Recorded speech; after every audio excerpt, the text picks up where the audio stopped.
So they have been here for 390 million years. So just a tad longer than we are.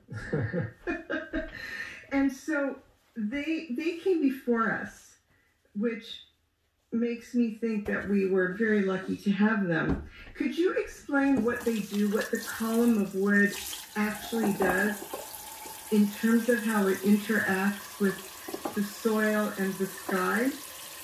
Yeah, so the trees are basically producing the air that we breathe. So via the process of photosynthesis, they're transforming CO2, the stuff that we just carelessly emit for a few years now, and water together with sunlight into basically oxygen for us and fuel for them. Then they also form the soil below our feet. So they make agriculture possible, and also the feeders. And then, of course, they also store and filter water. And even if you have a forest some 200 hectares big, it also produces its own rain. Your background is so, your educational background is so interesting because it combines all of this biology and ecological work surrounding woodland environments. But then you also spent some time at the Slow Food University in Brach, so you also learned a lot about flavor and taste. Yes. And it seems like these two things came together with this passion of yours. What was the real spark that you had about investigating the flavor of wood? So my aha moment came during my master's studies at the University of Gastronomic Sciences in Italy, where this part of this master is to make a lot of excursions, if you want, to actually experience the food system, so not just to learn about it, but actually experience it. And this meant that we visited a lot of very small but also huge producers, corporations, every kind of aspect of the food system. And being in the Piedmont region in Italy, where it's full of wineries, and so we often went to wineries and distilleries and got tours there. And of course, at the beginning, we were introduced to the importance of terroir, so how important the very specific place of a vineyard is for the taste of the wine afterwards.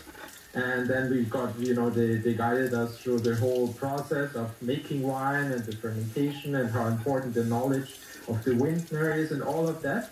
And then towards the end, we came to where the barrels are quite often, where for example, the red wine, the famous Barolo red wine, is aged in. And at least for my case, it was compared to the information that we got before, it was just a very short or little information. It was just, okay, those are oak barrels, either barrique or a bit bigger size. The wine stays in there for a certain amount of time. And then, in the end, we moved on normally to tasting afterwards. And for me, I also have a background as a cabinet maker. I trained as a cabinet maker during high school. And so I knew making barrels is actually really an art form. It's very difficult to make barrels because you can't use any glue, you can't use any screws to hold it together. It's poorly held together by compression, by those hoops around it, metal hoops. And still it's watertight. And I desperately wanted to know more about those barrels. So I just once, after one of those tours, I just went home and started researching it. And that is really where I had kind of this light bulb moment, if you want to call it, where I discovered that wood actually influences, or in this case, wine very strongly with its flavors. But then, of course, you have whiskey, where up to 80% of the flavor and the color are actually directly from the barrel itself.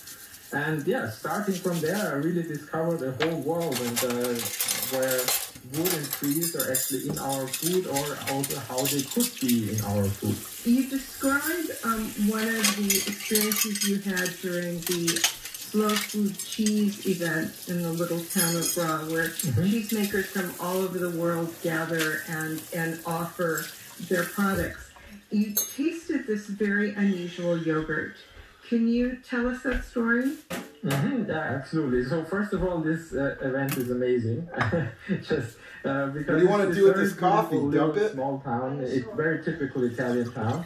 And then from one day to the next, the whole town, from beginning to end, is filled with cheese stands from all over the world. So you have someone coming from Iceland. You have people from France, of course, and you're from the United States. And then also from Kenya. And they bring a very specific kind of cheese. Maybe a little to the background. In Africa, there was never a kind of cheese-making tradition, never developed, historically speaking.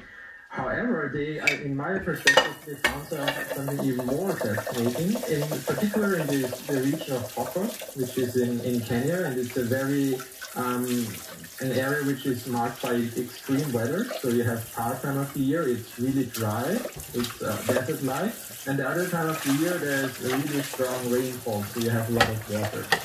And they, during the rainy season, they produce a lot of milk for cows, particular, and sheep and goats. But then, of course, in the dry season, they really have to seed to survive, so they can't give milk, they just can't give it. And the people of Pokot wanted to find a way how they can preserve the milk from the rainy season also into the dry season.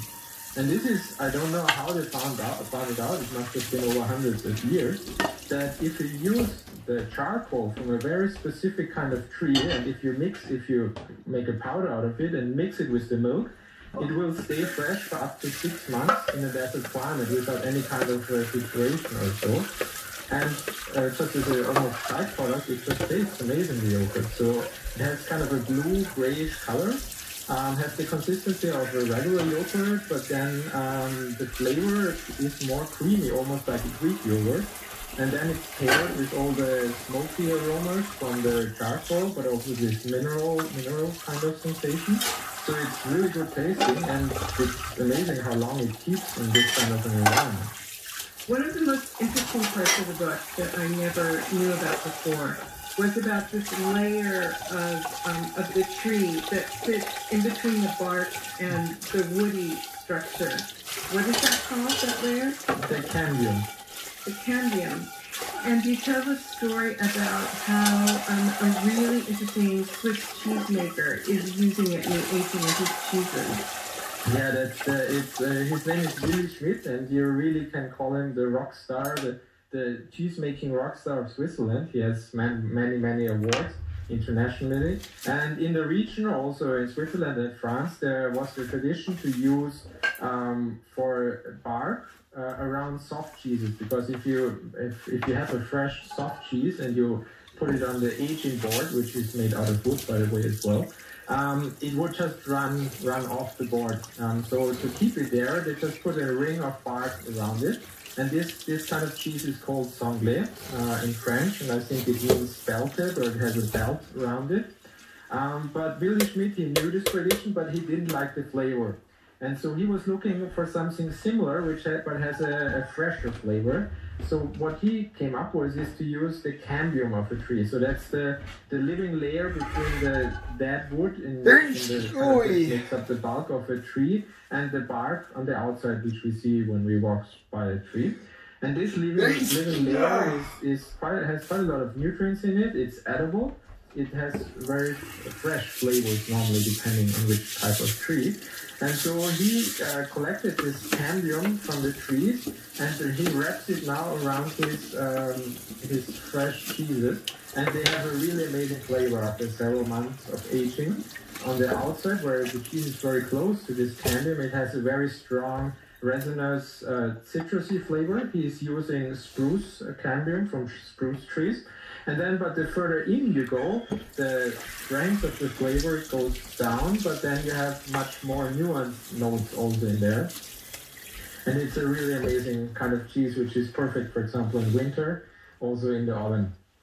So you bake it and then eat it with a very dark rye bread, and it's a perfect combination. Sounds so good. Was there a big indigenous tradition of eating the cambium? Yes, yeah, very much so, all over the world. So in North America, of course, many people in North America know, but if you don't know, it was a tribe. And it's actually an almost derogatory name, because it's called the tree eaters.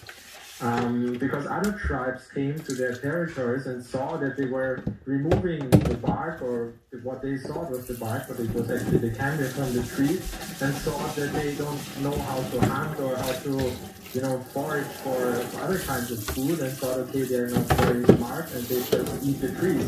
Whereas in reality, they were extremely smart because this cambium was full of vitamin C, for example, and all other very valuable nutrients. And this was also known by the Sami people, which are in the north of Finland and Norway. There are some tribes which used to live so far north that it's above the tree belts, so there aren't any forests around them. And one of the most valuable gifts those tribes living in forested areas could bring